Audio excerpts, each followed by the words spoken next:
Hello, my name is Samuel Collins III. I'm a certified tourism ambassador here in Galveston. I'm also a local historian and on the board of advisors with the National Trust for Historic Preservation. I'm sitting here in the Juneteenth Legacy Project headquarters, located at 2217 Strand, Suite 101. That's at the southwest corner of 22nd and Strand in Galveston. Many people don't know, but this is where Union soldier Major General Gordon Granger and thousands of Union soldiers came in and set up their headquarters. The southwest corner had a building called the Osterman Building, which is no longer there. After Hurricane Carla, it was hit by a tornado and it had to be torn down. That exposed the side of this building at 2217 Strand. And in 2012, I raised $1,900 to place a Juneteenth marker on the Strand because there was nothing to identify this location. Many celebrations have been held at Ashton Villa, but there's no documentation that supports that anything happened at Ashton Villa with regards to a public reading of General Order Number 3 or the Emancipation Proclamation. But I don't want individuals to debate the issue of the monument at Ashton Villa or the marker here on 22nd and Strand, because what's important is the message of freedom. So we absolutely should recognize the work of Representative Al Edwards and the lawmaker statue at Ashton Villa in the 40 plus years, I think it's 42 now, that they have been commemorating what would have happened in many locations. So Galveston was an island and there were not plantations here on the island, but many of the plantation owners had plantations in other counties. Take, for instance, Robert and David Mills, two brothers that were the largest enslavers in the state of Texas. They owned 850 people at 7 different plantations, 4 in Brazoria, 2 in Matagorda, and 1 in Fort Bend County. So in 1865, when the Union soldiers arrived, many of them being United States colored troops, they were able to free those 850 enslaved people. See, Granger was not alone. In Texas, eventually, 75% of the forces that came in were USCT. General Philip Sheridan reports in January of 1866, he had 6,500 white soldiers and 19,768 black soldiers. Newspaper reports in July of 1865 state that Galveston is now occupied by colored troops. So think for a moment, did you ever read that in a history book? Did anybody ever tell us that it was colored troops that came into Galveston? Well, I do have one story. A friend of my grandmother's, Attorney Faye Williams. She's often told me that her grandfather used to tell her the oral history, that it wasn't a piece of paper that freed the enslaved people of Texas, but the men with the guns. And the men with the guns that he was referring to were the United States colored troops. See, in those blue uniforms were black bodies. Now, they were not alone. There were white soldiers and officers with them. But no one talks about these freedom fighters, these true patriots that fought to expand freedom to hundreds of thousands of individuals here in Texas. And prior to getting here, they were the reason that Lee surrendered at Appomattox. See, in one of the history books that I've read, the Union forces were losing. The white soldiers were being defeated when over the hill came these black soldiers with their cold black faces. And because of their assistance, they were then able to get Lee to surrender. And after Lee surrendered in Appomattox in April, many of the white soldiers had been fighting for years and were able to go home. But the United States colored troops still had some fight in them. And they knew Texas had refused to surrender. See, Texas hadn't lost any Civil War battles because they were so far west, and they were pretty much independent and away from a lot of the other battles. See, Galveston had been under Union control in October of 1862. At least the port was here. But on January 1st, 1863, the Confederacy took back control of the island and therefore delayed the message of freedom coming to Galveston until June 19th, 1865. Now, rumor has it that a messenger got shot on a horse trying to bring the message, but that's not true. One author, DJ Norman Cox, in his book Juneteenth 101, states that he has identified at least 125 newspaper reports about the Emancipation Proclamation from October or September of 1862 all the way through until 1865. Now think about that. He cites date, publication, and where you can find it at least 125 times. So why is it that it wouldn't be enforced? Well, the South didn't recognize Lincoln as their president. See, they had seceded. And no matter what President Lincoln said, they were not going to do it. And Lincoln's Emancipation Proclamation did not free enslaved people in Union-controlled territories. It only applied to states in rebellion, which meant the Confederacy. It was a war act. It was a means to weaken the Confederacy, because as their labor began to run away from the plantations to the Union sides, that weakened the plantation strength to produce wealth and produce products. Also, at the same time, those men were given the opportunity to become soldiers. See, they had been waiting to fight. They had been waiting for someone to put a gun in their hand, a medal on their chest, and give them a uniform to try to free their family and friends. This idea that nobody wanted to leave slavery or was comfortable in that position is just a false narrative. There were many revolts. There were many times that individuals fought for their freedom, tried to run away. They were not just sitting idly to be rescued. So as an example, one of those individuals was Matthew Gaines. So Gaines had been a runaway slave that had been caught several times because he wanted to be free. And after Juneteenth, he became an elected official, along with people like George T. Ruby, who represented Galveston here, elected in 1869 as a state senator. See, these black legislators knew education was important. And those two, along with others, helped to set up institutions like Prairie View A&M University, but also Texas A&M University. See, when you don't know the rest of the story, you think only certain people contributed to our success. But if it wasn't for those black legislators, Texas A&M wouldn't exist. So I'm not saying that Texas A&M is better than Prairie View, but anyone that received a Texas A&M education also owes it to those black legislators. And see, it was the men with the guns and those black soldiers that brought that message of freedom that led to opportunity for these black legislators. Now, I understand that we had black codes and Jim Crow and the Compromise of 1877, but Juneteenth represented an opportunity for this absolute equality that is mentioned in General Order Number 3. In the second sentence, it says, this involves an absolute equality. And see, these former enslaved individuals thought that that was what they were going to get. But they didn't receive absolute equality.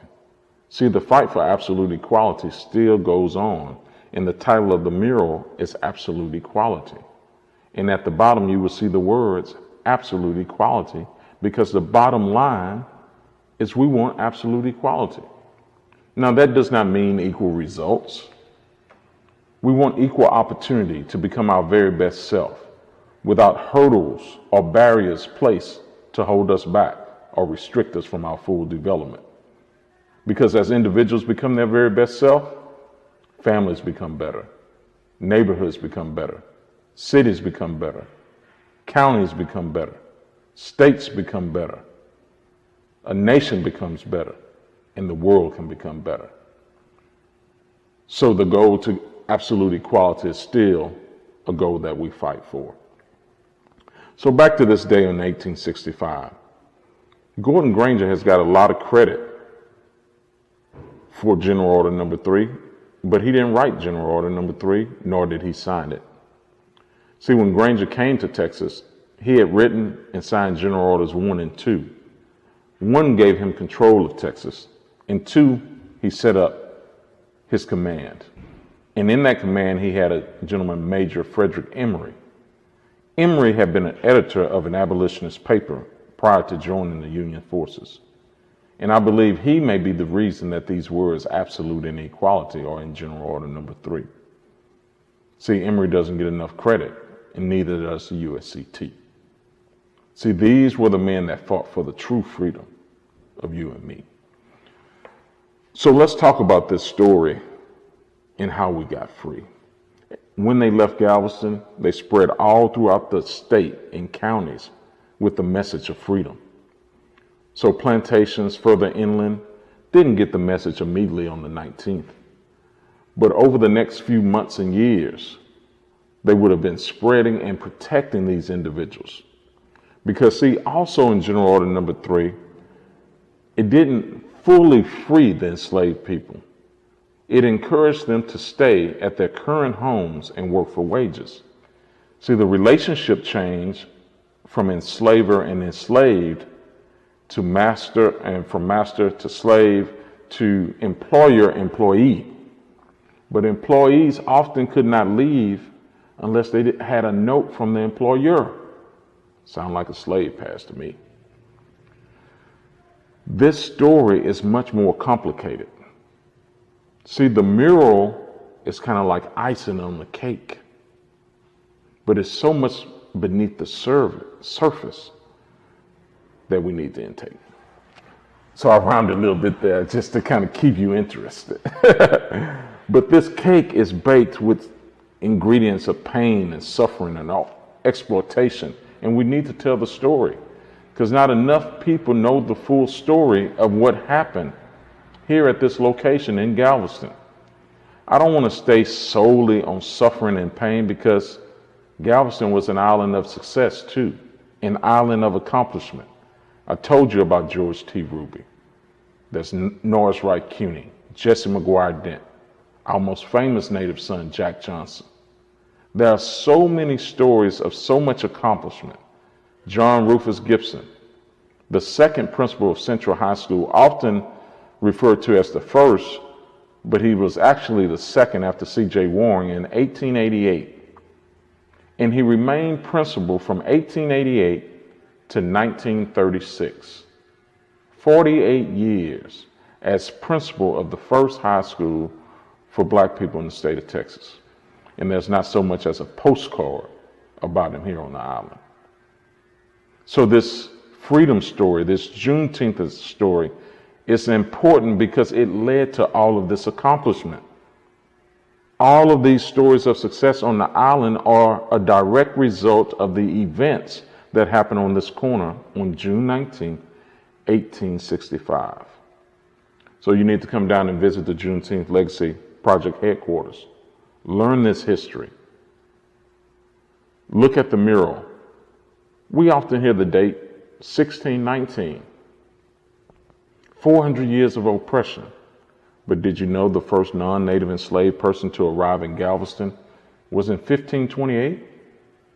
Esteban Estevanico Mustafa was his name before he got here, arrived shipwrecked in November of 1528 on the west end of Galveston. This is part of the mural story. And our story didn't start with enslavement. That's an Olmec sculpture to represent the African presence in South America long before Columbus came. So yes, they had crossed and settled in these areas too. See, they were explorers and navigators and interested in expanding when they left the continent of Africa also. But it was different with the transatlantic slave trade. See, this was a forced migration. And Juneteenth ends that story here in Texas. See, it's not just Texas, but America that this story of Juneteenth needs to be told. It's important to all of America. There was not 50 states in 1865. There were territories like Oklahoma that wasn't a state yet. And slavery actually didn't end there until June 14th, 1866. So some can argue that there were still places that had slavery, but why Galveston and why Juneteenth? Because see, Galveston's port represented the largest port west of New Orleans, and Texas represented the last state coming back into the Union at the end of the Civil War. So Oklahoma wasn't a state yet, but it's important to the story. So why should every state celebrate Juneteenth and it's a Texas holiday? Well, I'm glad you asked. Why should any state celebrate the 4th of July? There was only 13 colonies. So why should 50 states celebrate it? Well, it's the birth of our nation. And the reason that people should celebrate June 19, 1865, is because it represents our freedom birthday. See, we should celebrate from June 19th to July 4th if we're going to celebrate freedom. Because this is our freedom birthday. You have a family, brothers, sisters, mother, and father, probably have different birthdays. Every individual in the family wants to celebrate on their birthday to celebrate them. So let's celebrate July 4th because we have a vested interest in America. And let's celebrate June 19th because it's our Freedom Day. See, this American house that we live in is built on a cracked foundation. And the current residents own the deed to the house.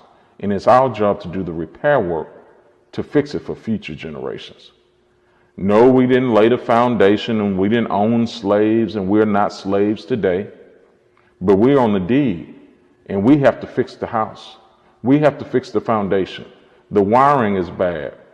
Sometime a fire may break out because of the bad wiring, and you can patch it and keep patching it. But if a real electrician comes to your house and evaluates the situation, it's going to say the house needs to be rewired or your whole house is going to burn down. Your plumbing needs to be fixed because you have leaks all over the house. The foundation is cracked, and if you don't fix it, the house is going to continue to shift. So each and every American that is on the deed as a citizen needs to do the work to repair the foundation. Because by repairing the foundation, rewiring the house, replumbing the house, we'll fix it for future generations. Otherwise, they will continue to live with the cracks in the walls. They will continue to live with the problems that we have not addressed. Yes, it's going to cost, but we need to pay. If we truly care about the future, we got to do it this way. I keep going back to my rhymes to keep you interested today. But truly, we need to tell the story, this American story, this Galveston story. See, some books have come out on Juneteenth by Annette Gordon Reed and Juneteenth, the story behind the celebration. Ed Cotham, Annette Gordon Reed, but you're getting it from Galveston, somebody born on the island. So I know we take pride in being BOIs, born on the island, but I want to invite you that if you were not born here, that you're a BOI too, born off island. So let's stop being divided and let's come together to do this work so nobody in the future will have to be hurt. Let's do the work to repair the foundation of this American house so future generations can live in it without the problems of the past. So I don't want to give it all to you today because I want you to come see me. 2217 Suite 101 in Galveston, Texas, by appointment only right now. Look me up on Facebook, Sam Collins. You can email me at mrslc323@gmail.com. That's mrslc323@gmail.com. We want to tell the full story. The last thing I'm going to leave you with is one of my favorite stories. I often use the analogy of a salad. The stories that you hear all the time are like the lettuce and tomatoes. These are the stories of the founding fathers and early settlers.